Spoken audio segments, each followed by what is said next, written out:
Hello, this is Recovery Diaries in Depth. I'm your host, Gabe Nathan. Thanks so much for joining us. We're very happy to have you here. We are so happy to have on our show Tim Pereira. He is walking across America for men's mental health awareness and suicide awareness. This is obviously an off day on his walk for him. He's currently in Kansas, and he's joining us here today to talk about what he's doing and why he's doing it. Each week, we'll bring you a Recovery Diaries contributor, folks who have shared their mental health journey with us through essay or video format. We want to see where they are on their mental health journey since initially being published on our website.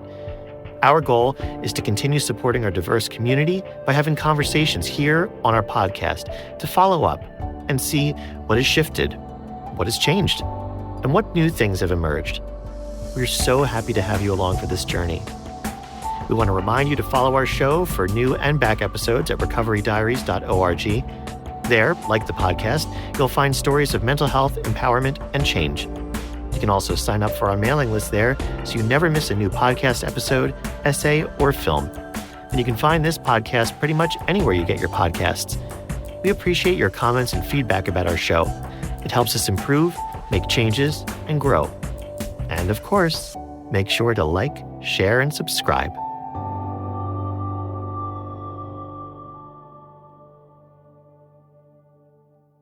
Tim Perreira, welcome to Recovery Diaries in Depth. It is so lovely to be here and share this space and time with you. I'm honored. I'm happy to be on. I'm thankful that this motel I'm staying in Elkhart, Kansas, has good enough Wi-Fi to be able to make it happen. You never know. And so I'm thankful for that too. How's the bed? That's okay. Always dicey. Yeah. It's okay. The last, 4 of the last 7 nights I've slept on the ground, camping. So it's, one small thing that I have come to really appreciate is, and this may be slightly TMI, but, we're here for it, is if I have to go to the bathroom in the middle of the night, it's much easier to, especially when I'm sore after walking all those miles every day, it's much easier to turn and just get out of bed than it is to stand up from the ground from a full squat. It may seem very minor, but 5 days of walking 25 miles, your body gets pretty sore. And so there have been times where I just refused to go to the bathroom so I could stay laying down, even if it meant I didn't get to go back to sleep. So I would argue that there's nothing minor that you're experiencing as you are walking across America for men's mental health and suicide prevention. That everything from the frozen burritos or Hot Pockets or whatever they are that you're eating to, how and when and you're going to the bathroom and its impact on your body. Everything is a big deal. Yeah. And for your body, for your mind. And so, let's talk about it. Let's talk about what you're doing and why you're doing it. Yeah. Yeah, it's one thing that comes to mind with that, just as you're talking about how nothing's minor. There have been so many challenges on this walk, which I'll talk about why I'm even out here. But the phrase that keeps coming up for me on the walk, for any challenge, big or small, is just this too. This too is part of it. Not just the sexy, glamorous pictures I take, welcome to Kansas sign, that the big milestones, but also the, the pebbles in the shoe, the difficulty finding a place to sleep, the not wanting to get up out of the tent and go to the bathroom because it's windy and cold, and having to find, food like frozen Hot Pockets. Not my first choice, but in some of these places, that's, believe it or not, is kind of the best option. So, but this too, it's all part of it. And as much as my mind wants to resist some of that stuff and think, no, it shouldn't be this way, I'm reminded that no, this actually is just as much as part of it as the beautiful sunrise and the birds chirping and the herd of elk crossing in front of me on the road. And it's been such an amazing mirror to to life, or a representation of what we go through and how the mind reacts to it. So to your question, what I'm doing right now, I'm walking across America, about 2,800 miles. I started March 6th. I will end hopefully at some point in August. I'm not sure. We'll see. And I started in Southern California, Newport Beach, and I'm going to end in Virginia Beach. That's the plan right now. I'm walking part for personal challenge, in part for raising awareness and doing fundraising for men's mental health and suicide prevention. So on the fundraising part, my goal is to raise $50,000 to be able to donate to charity. One of the charities I've partnered with early on is Movember recently.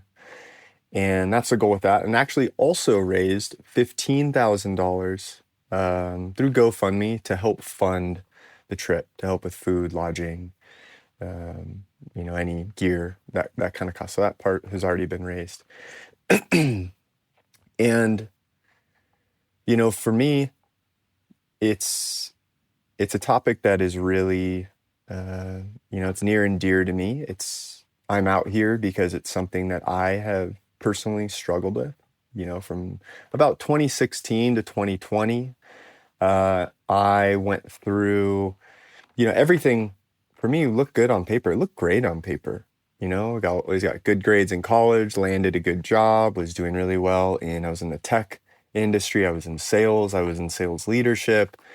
I had the brand new car. I lived in San Francisco. I ended up moving to New York City to manage a sales office. Like, things were outstanding on paper.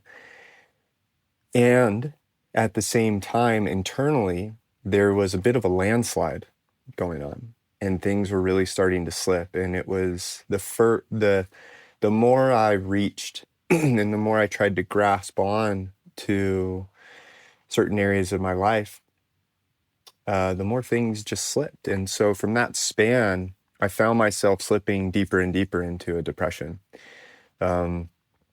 becoming things like less motivated. I felt like I was now just a lazy person. I didn't really have purpose anymore. I felt my health start to slip. The only day of the week I would look forward to was Saturday, because it meant I got to go out with friends and we got to drink, for most of the day. And I found myself just looking for escapes, really. And until ultimately I got to a point, I ended up getting fired from my job for performance. I was just not the same high performer that I had been my whole life, through playing sports, through college. I played sports in college. Like I said, I led sales teams. And it just put me face to face with what was really going on. And what was really going on was there were some things that were not okay under the surface. One of the things that came up is I had gotten out of a long-term relationship with my college girlfriend, and we broke up a week before moving in together. And I didn't allow myself to grieve, to process it. I just kind of powered through it. And I didn't allow myself to feel those things, and the sadness from that part of my life ending, and just that relationship ending, for about 3 years. So it just built up with time. And, and anyway, I had heard this quote. Kind of my turning point was hearing a really simple quote, really simple idea. Now, it probably isn't going to be brand new for a lot of people listening, but it really hit me. And it was, everything in life is neutral. Every event, every circumstance, everything we go through, inherently, it's just neutral. And all of the meaning in our life comes from within, good or bad. And wow, that slapped me in the face. It was such an epiphany moment of epiphany. And I thought, oh my gosh, it's me. And it's how I'm viewing what I'm going through. It's the things I'm refusing to process or look at. It's the emotions I'm not letting myself feel. It's the stories I'm making up of who I think I need to be, and the things I'm doing to try and live up to that ideal. And when it hasn't worked out, when it hasn't happened, I then make up a story about maybe why I'm bad, or I'm not worthy. So that was kind of the general theme. And so I realized, oh my gosh, I need to work on me. And so that's what set me off, or set me down this path of this inner work, this self-discovery, this, maybe this mental health path, this journey. And I started to look into how would I even change how I think? I was starting to read books on mindset, mindset, excuse me, performance, things like that. And then that led me into more of a connection with self or calming the mind, things like meditation. I got into journaling, and that led me into learning about emotional intelligence and really or building my emotional intelligence and gaining awareness around how it's really my emotions and feelings and trying to get needs met that are driving the actions that I'm taking unconsciously. And so I started exploring what are some of these needs and wants and desires that I have at a core level that are really driving me down this path. So that led me, down this deep discovery for about 4 or 5 years. I ended up getting out of tech sales. I ended up getting into, I started writing about all this online, and I had this response from men because I was just sharing what I went through. I talked about the inner critic. I talked about, chasing money, kind of on this treadmill of chasing all of this external and material stuff, and how it wasn't fulfilling. It wasn't satisfying. And actually, after a while, it was having more of a deleterious effect, I would say. And through that writing, I had a lot of response from men just messaging me, hey, that actually sounds a lot like what I'm going through. And so that led me to start a coaching business for men. I started doing things in cohorts and communities, doing in-person events. I started helping friends throw retreats for this kind of stuff and really immerse myself into this world. And then last year, as things were going well from a business perspective, I actually found myself in a deeper second wave of depression for about 3 or 4 months, and last year being 2024. So from June to August, September, I got into a really deep apathetic depression to where, all of the discipline and habits I had cultivated my whole life, from going to the gym, from eating well, to now doing cold exposure, meditation, writing, getting outside, going for walks, talking with people, all this stuff that I had worked with clients on and also, developed myself, completely went out the window. And I was so apathetic. I didn't give a shit about any of it. I couldn't get out of bed till 9 or 10 in the morning at times. Often I would be running a coaching call, midday, and right after the coaching call, the first thing I would reach for would be like a weed gummy, just so I could get some reprieve from this feeling of heaviness and darkness. And that was when I first started experiencing suicidal thoughts. And so I had those every day, and it was increasing with intensity, increasing with frequency last year. And it really showed me a different side of this journey and struggles and what people go through. And even in the darkest of moments, I remember having a shower thought, and I was just like, I was just bawling for reasons I couldn't understand. I couldn't pinpoint it, right? But I knew I just felt so heavy, so down, so terrible. And in that moment, I had this really interesting thought, and I realized, man, I can't wait to get to the other side of this, because it's going to help me so much be able to relate to others going through this journey.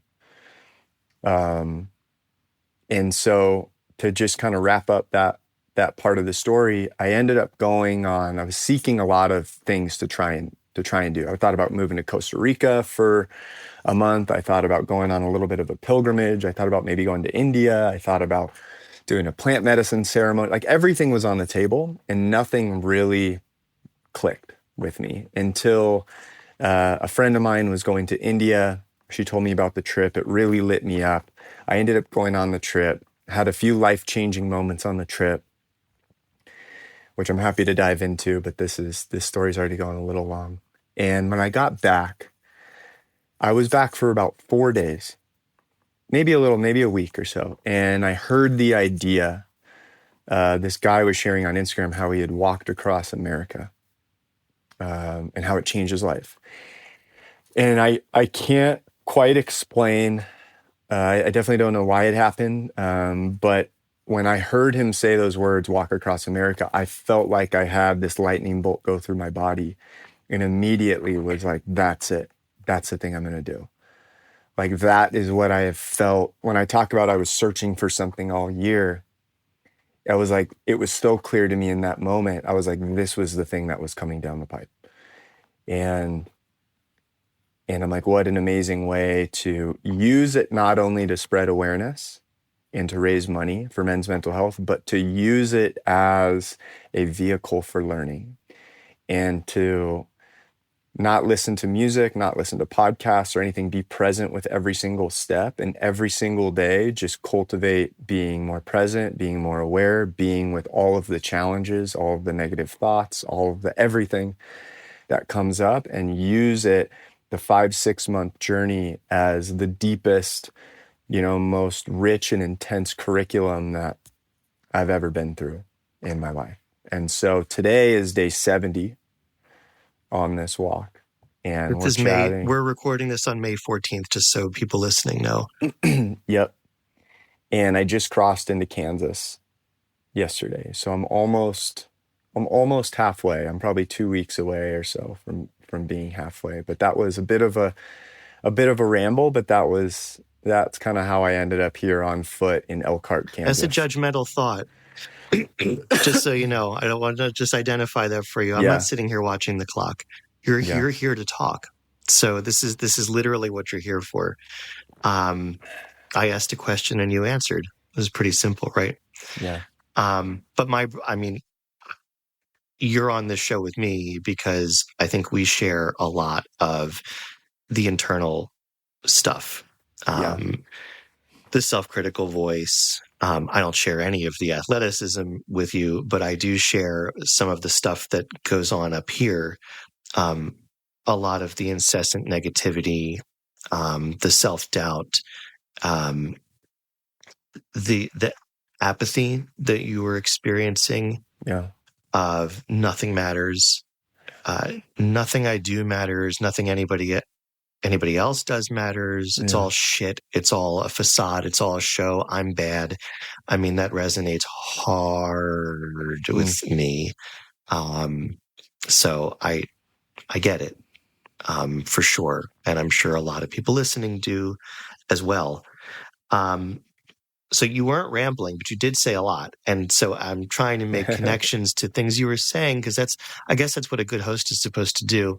And if I were a really good host, I would have written some things down while you were talking, but I wanted to just listen, like you want to just walk and not listen to music or be distracted. One of the things that you said earlier in your answer was the thought of this too. And it reminded me of something that a suicide loss survivor, a woman who lost her son, I was on a panel with her, and she said, you know how people say, this too shall pass, talking about a trial or a time of struggle or an awful period in one's life. She said, it applies to everything. It also applies to good things too. Yeah. This too shall pass. This time of feeling good and feeling like I've got it together and that everyone's healthy in my world and everything's basically okay and I have a job and a stable income. Well, this too shall pass. And I thought, your statement about this too, it's another beautiful reminder of that ebb and flow of existence. And I'm sure you've experienced this so often on your walk, that you can be feeling good in one moment and then there's a fucking pebble in the shoe, or I know you had an issue with your leg, and things are happening. Things are always happening, or even just your mind. You'll be feeling placid, but your mind will go somewhere um, negative or stressed or anxious, and it's all transient. It's all ephemeral. It's all just coming and a going. Yeah. I don't know if Yeah. you want to comment on that or if that Yeah. resonates with you. Yeah. I think, one of the first examples that came up during the walk was, I woke up, I was walking through, I think the eastern part of the Navajo Nation reservation, Northeast Arizona. And I just woke up, I didn't sleep well the night before. And I just woke up irritated, you know? Like I was just irritated. Everything, putting on my sock and it doesn't go on exactly how I want. And I'm motherfucking my sock, like the most silly stuff, but we all do it in our own way. And so I woke up irritated. And I probably had that was a stretch I was doing 26 miles every day for 7 days. And, it was a little windy that morning. I remember taking breaks that day and just being pelted by sand when I would sit down. And I just remember feeling like, this isn't how it's supposed to go. That was a real thought. This almost like this is a mistake. Today, it's not supposed to go this way. And obviously saying it out loud to you is, we can say, well, that doesn't make sense. That's not how life goes. But that is how the mind works often. It creates these very slippery, slimy, subtle stories that we just believe because they're just our thoughts. We feel like it's true. And I believed it for about 4 hours to start the day. And I was not happy with the walk. I'm like, man, I'm out here, I'm doing this walk. I'm supposed to be, again, just the story. I'm supposed to be just one with everything and Zen and, talking mental health. And I'm like, no, I'm pretty irritated today for no reason. I'm mad at the wind. My hat's flipping up every once in a while and I'm just getting mad at stuff.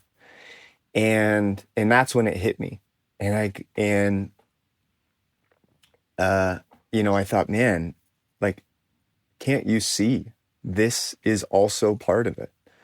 Like, this is just as part of it as the good breakfast you had the other day, or the stranger who stopped and gave you a banana and a cranberry juice. And this is also part of it. The opportunity is to be present with this as well as the other stuff. When I'm walking, there are a few days where I feel good. Like my feet aren't sore. My legs feel fine. I'm not tired. I've got enough sleep. But most of the time it's just a constant level of pain and discomfort physically. And being able to, rest in the awareness and not in the thoughts and not in the discomfort. This walk is a practice of, can I rest in the space of pure loving awareness? And rest in the space where I'm just noticing this stuff. Yeah, there's pain. Okay. And I'm here and I'm noticing it, and not getting wrapped up into it. And so when I think of this too, it's, I got a flat tire the other day, the first time. And I mean, I was 0.3 miles into my walk and I looked down because I heard something and I had never changed a flat tire in my life. I had all the stuff to do it. And I was like, man, today was supposed to be a short walk, get there early. Now this just is going to ruin the day. Just to inform people, this is on your support vehicle. Yeah. I have a stroller that I push that carries my gear. Sometimes I have a support vehicle. Okay. But I have a running stroller that has my backpack, water, all that stuff. It's about 100 pounds fully loaded. And, and I have sealant in the tubes. So when I get little thorns and stuff, it It's fine. But this was a thorn that was stuck in the tire, and I only found it when I took it off, and I used pliers to get it out. But you know, it was another one where I was like, wait a minute, this isn't a mistake, you know, and the walk has been such a representation of life, of course.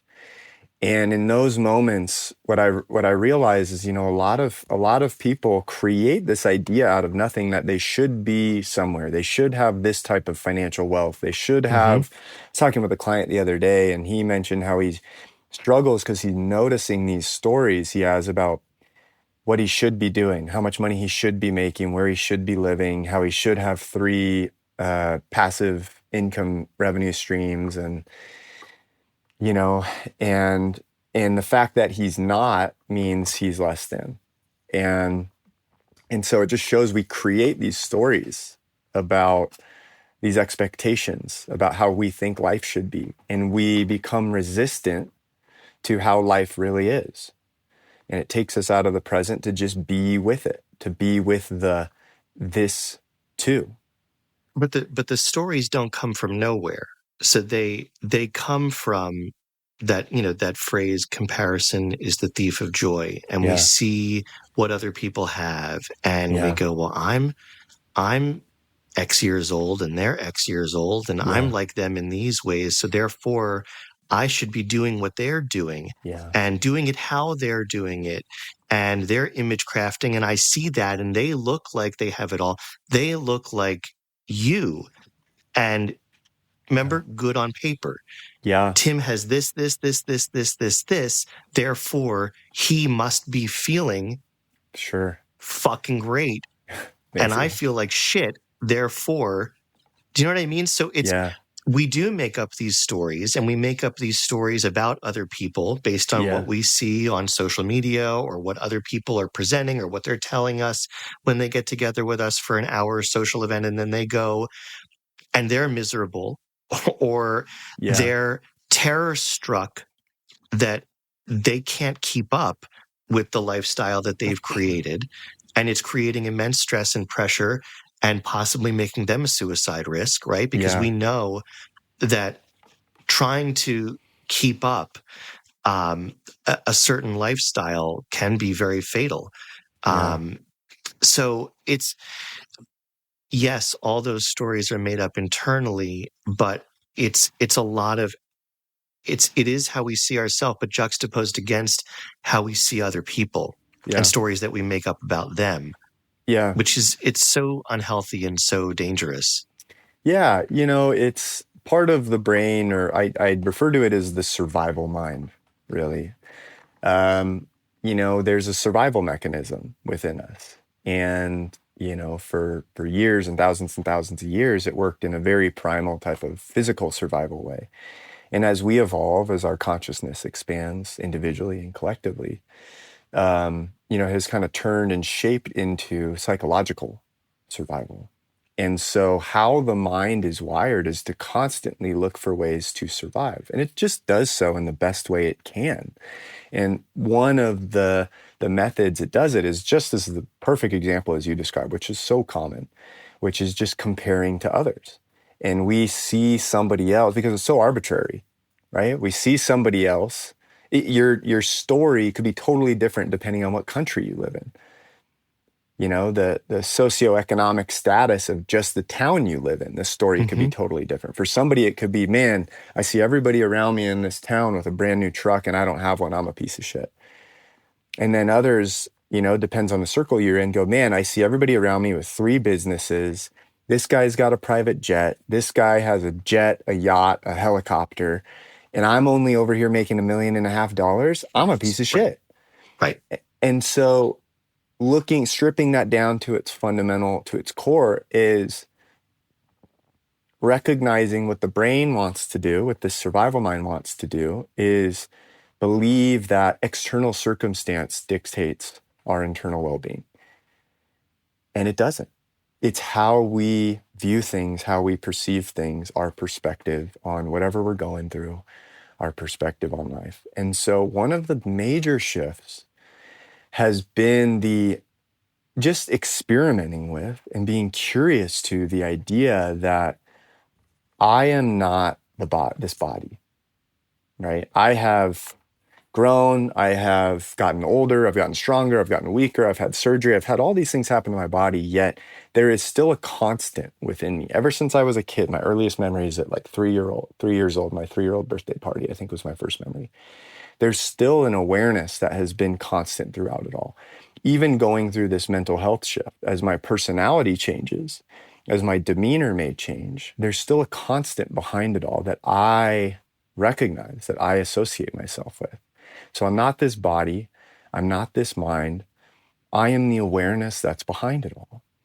And this idea that I've really experimented with, in that, again, I don't know if it's true. I don't think I'll have the ability to know if it's true, but it's something that has felt right to me, is that, I'm just a soul, right? Behind it all, I feel like underneath it all, I am a timeless, boundless being that is a soul, or whatever term you want to use, spirit. And the idea is that I have come here to learn certain lessons.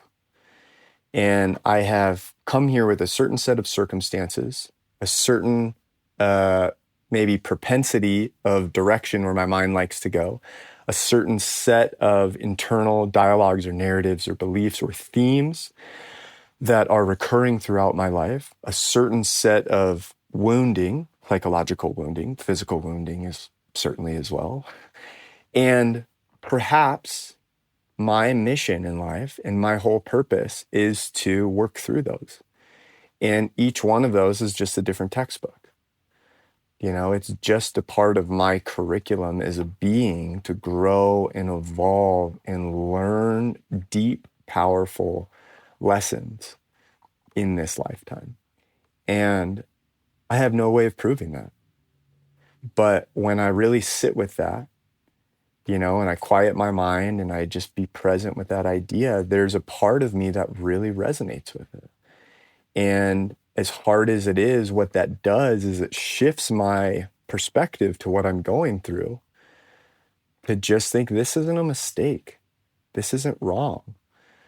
I'm not bad for going through this. This is just part of it. And that is where that phrase, this too, I think really, it's like a subtle reminder. It's like the guardrails on the bowling alley. It's nudging me back. Oh yeah, that's right. Look, I'm here to learn. And I know that when I'm faced with a challenge, and if my intent going into it is, what can I learn about myself? How can I improve? How can I change how I relate to this challenge? When I can do that is when I experience the biggest growth. When I experience the biggest shifts within me, when I have perspective, when I feel calm come over me. And so that's a perspective that, I've tried on just in the last few years. That is something that has really, really helped. And it shapes, it's kind of that idea that is probably more common that people have heard of. That is, life isn't happening to you, it's happening for you. And it's the same idea that, hey, what we're going through, isn't a punishment. It's here to teach us. And we will keep experiencing the same lessons until we can learn and grow through them. And I think that's really what this walk does, is it provides a vehicle for me to dive way deeper than I've ever gone before into these lessons and the subtleties and the sub-lessons that orbit them. And so I guess my question to you is, you had this idea about a week or so after coming back from India, and what you were going to do and what you thought this was going to do for you and be. And I think that it's important to say do for you, Yeah. because it is a lot about what this is doing for Tim. It's also helping other people. But I think that I don't know if it's 50-50 or whatever, but I think a lot of this has to do with you. Yeah. And so my question is it doing for you what you thought it would or what you hoped it would? I guess that's the question. Yeah. when I mentioned that I had that period when I was fired and I had the epiphany in 2020, I just became a full-time student. I mean, actually, like a full-time student. I read hundreds of books. I was listening to podcasts. I was journaling. I was meditating. Like, I was doing that and then trying to launch this clothing business as well, which is a different story. And so I read tons of different types of books, self-development, self-help, self-therapy, like all that, books on consciousness, Eastern spirituality, Western psychology, everything. And I learned so much. And what this trip, it's not so much that I felt like I have been introduced to brand new ideas or massive revelations. There have been a couple of those. But I think what it's done more is it's taken these ideas and the stuff that I've read that has been very conceptual and been very knowledge-based up here.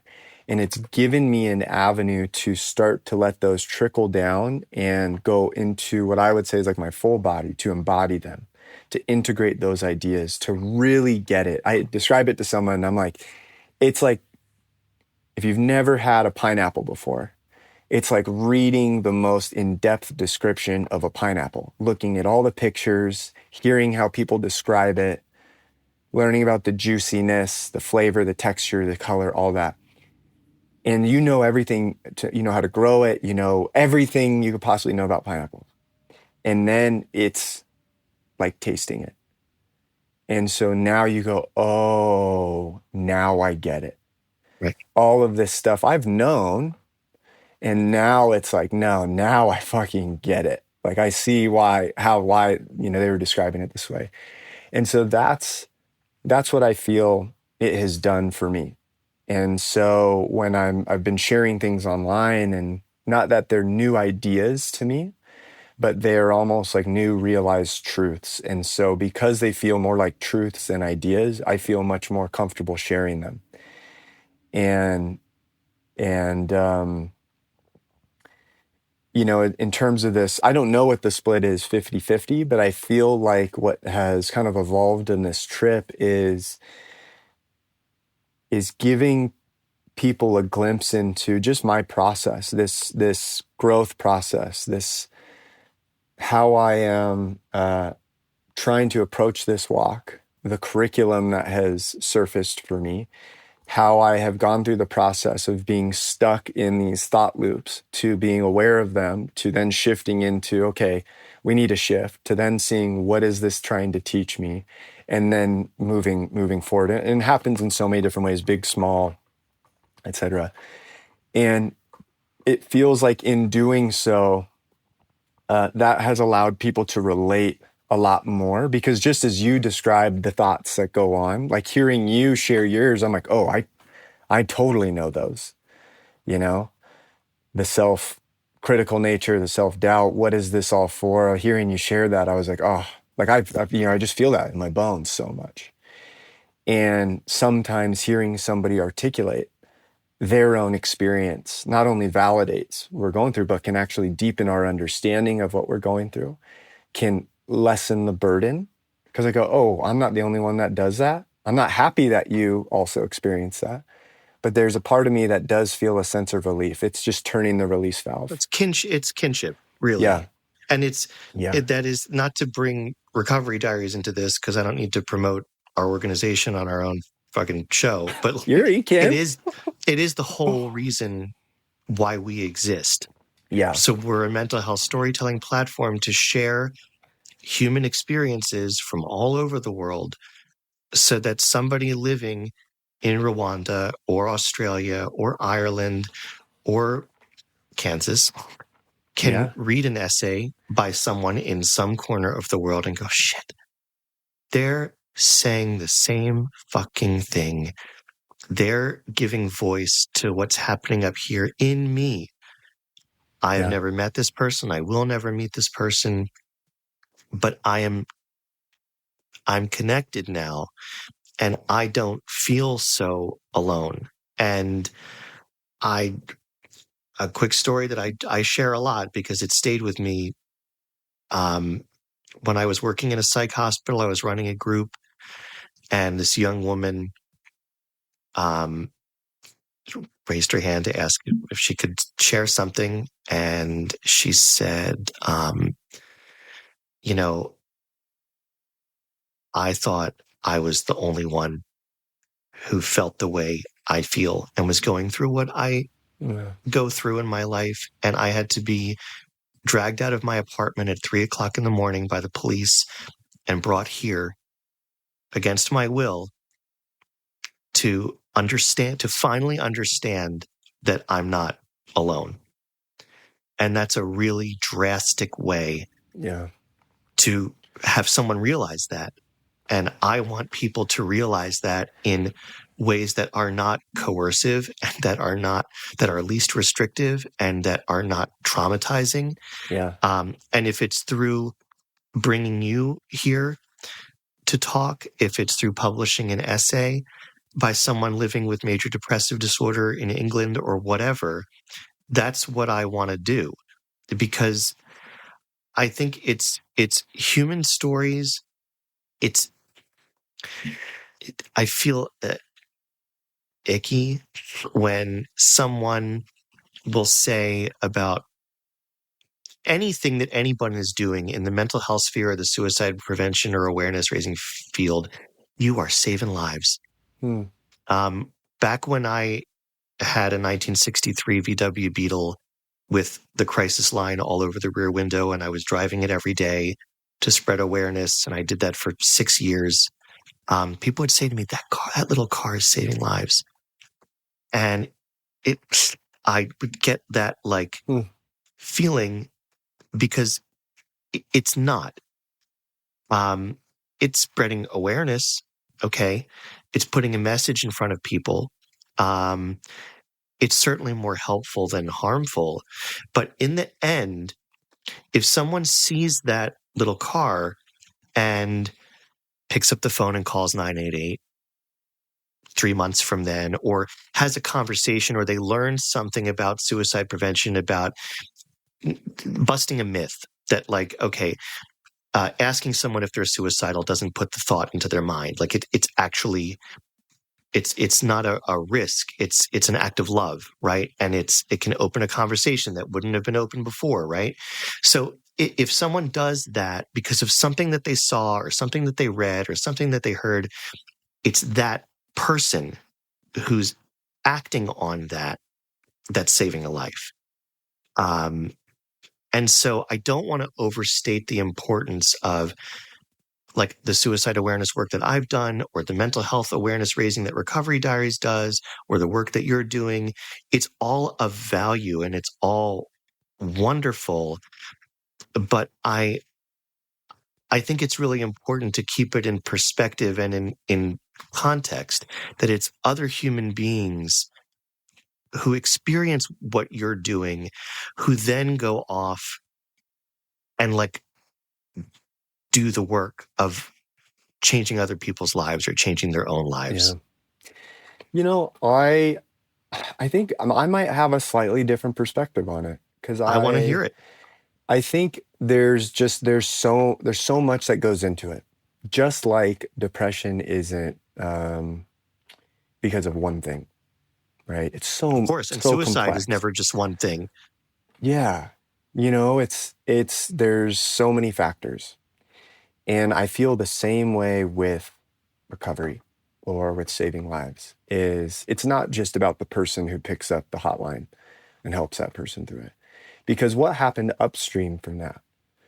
There could have been 500 other touch points that got that person to even be okay with picking up the call, picking up the phone in the first place.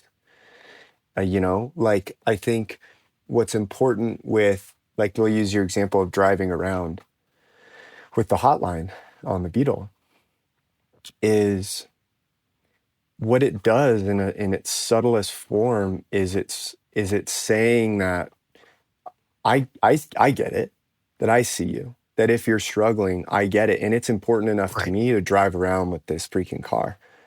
Okay. And here is a number. Okay. And that could be a touch point that is just enough to where somebody sees it and goes, man, this guy's he's really driving around with this thing. Like, he must get it. On some level, it may And he resonate must with be him. crazy.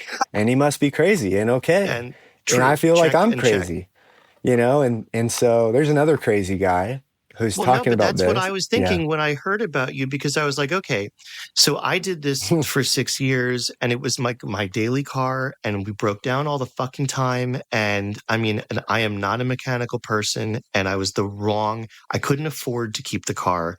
I was in every possible way, I was the wrong person to be doing this. And I, I have a very low frustration tolerance. And so when things would go bad, like they went bad with me also. And then I was like, well, I'll make a movie and I'll mount GoPros to the car and I won't have any help. I'll just do it all myself and Yeah. I will drive. The original plan was to do what you're doing, to drive from PA to the Golden Gate Bridge. Mm. And then I had to scale that back. And then it was like, well, I'll go from PA to Bar Harbor, Maine, and broke down in Vermont. And I mean, it was awful. And I hated it. I was gone for 11 days and it was just one frustration after another. Mm. And I was pretending for the camera that I was enjoying it and that I was fully dialed in to the people who I met along the way. And I met friends who either had lost people to suicide or had considered suicide themselves or attempted. And I also recorded interactions with strangers, right? But it was so frustrating and so upset. I couldn't wait for it to be over. Mm. And I sold the car in 2023. You know, that part of my mission is over. I'm still doing the work, but without the shiny object. Oh. And it's different. You know, I've lost a lot of my following. I've lost a lot of my, because people, they're just not interested anymore now that Herbie's gone, right? It's just Gabe. And I learned a lot about myself and about how I'm perceived or what I think about how I'm perceived or how I think I'm perceived. And I think you're learning a lot also through your journey. I think you're much better suited for what you're doing than I was in terms of your mindset and where you are in terms of acceptance and how you look at the whole of life and the things that happen around you, not to you. I think I was very much in the mindset of, why is it happening to me? Yeah. Why is this V belt breaking again? Like, why, you know, but, and I would hear my mother's voice in my head, well, I'll make choices, Gabriel. Mm-hmm. And it's like, yeah. But I guess, see, now I'm rambling. I did that just to help you out. So podcast, the scales would be, the rambling scales would be balanced. But I don't know. I don't even know if there's a question in there, Tim. I guess I wanted to share that I resonate with what is hard about this for you. And as two people who've done similar things in very, very different ways, in very different spaces in time, I just knew that I wanted to connect with you because my road trip thing was in 2018 and I'm so different now than who I was then. And I'm grateful for the experience. Yeah. You know, in my mind, I failed to do what I wanted to do. And I guess if there is a question, I want to know from you, what happens if you don't make it to Virginia Beach? Yeah. Is it Virginia Beach? Virginia Beach, yeah. Yeah. Are you prepared for that? Do you feel pressure? Pressure that you've put on yourself or pressure from your followers? And because I do want to say one thing and then I promise I'll shut up. So your hat says keep going. Yeah. And when I owned Herbie and I would post about suicide prevention, and I would post statistics, or I would post facts, and I would post things about firearms, or about the LGBTQIA plus community, or about Native Americans and suicide, or alcohol and suicide. And I would go here, and I would do this mental health conference, and do this appearance, and blah, blah, blah. People would comment very well-meaningly, what you're doing is so, oh my God, just keep going. And Yeah. that began to feel like a brick on my chest. Yeah. That I was being told, keep going, keep doing it. And I could see the money depleting from my checking account I'm on a first name basis with my fucking VW mechanic. And I didn't want to. Yeah. But I was feeling that pressure internally and externally. And I wonder if you have any of that, or if you have built a safety net around feeling that, or being motivated by that. That's one thing that has really hit me so much, especially as I, continue on this journey of helping men with mental health, and obviously this walk, but the greater journey of my life is, whether I'm growing a business or writing content online, is, am I doing something because I have been consistently doing it? Or am I doing something because it is what feels absolutely true to me in the moment?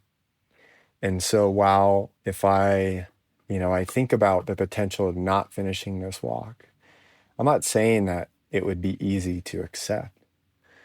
But I think that the deeper commitment for me is just to truth, is not to, only get to Virginia Beach just for the sake of getting there. It is for, if that presents itself, then it is just the next challenge for me to work through, and the next curriculum for me to learn. And the lesson in that could easily be acceptance in what feels, just what the moment is. And maybe something happens where it's just not possible, where I can't do it.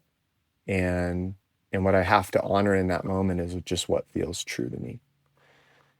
And so I think that is, that's just been such a core tenet that I try and live by for the last couple of years, right, since I heard that.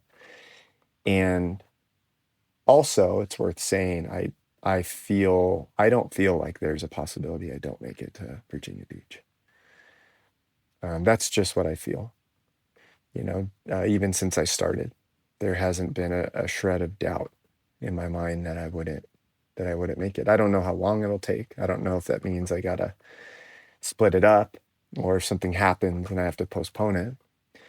But just on a personal level, that's just what I feel with it. But it would just be another challenge. Yeah. That's it. Yeah.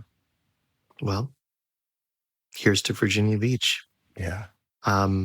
Where can people find you? I share most of the story on LinkedIn, and most of the journey on LinkedIn. And I'm doing my best to share on other social media platforms as well, like Instagram, Threads, doing a little bit more on TikTok. But for the most part, LinkedIn.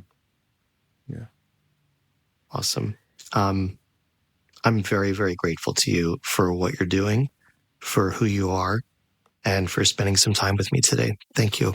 Yeah, Gabe, thanks for having me on. I'm glad we were able to make it work. I know it's tough to schedule these things on the road, and often, it was very last minute. So thank you for being flexible, and happy we can make it work. My pleasure. And for those of you watching on YouTube, you see the keep going on Tim's hat and on my mug. Don't be a salty bitch. So keep those two messages in mind, in tandem, as you go about your day today. And thank you. I'm really glad to have spent some time with you. Yeah. And a shameless plug too. I did start making these hats. So if anybody wants a hat, or I made them available, we've sold over 215 already, I think, which is crazy. But if you resonate with keep going and you like hats, we have them available. Awesome. Thank you. Hats off to you. Thank you again for joining us in conversation today. What an honor to get to spend some time with Tim Pereira, walking across America for men's mental health and suicide prevention. He tells most of his story on LinkedIn. You can also follow him on Instagram and TikTok to join him on his unique and special journey. Before we leave you, we want to remind you to check out our website, recoverydiaries.org. There, like this podcast, you'll find additional stories, videos, and content about mental health, empowerment, and change. We look forward to continuing to grow our community. Thank you so much for being a part of it. We wouldn't be here without you. Be sure to join our mailing list so you never miss a podcast episode, essay, or film. I'm Gabe Nathan. Until next time, take good care.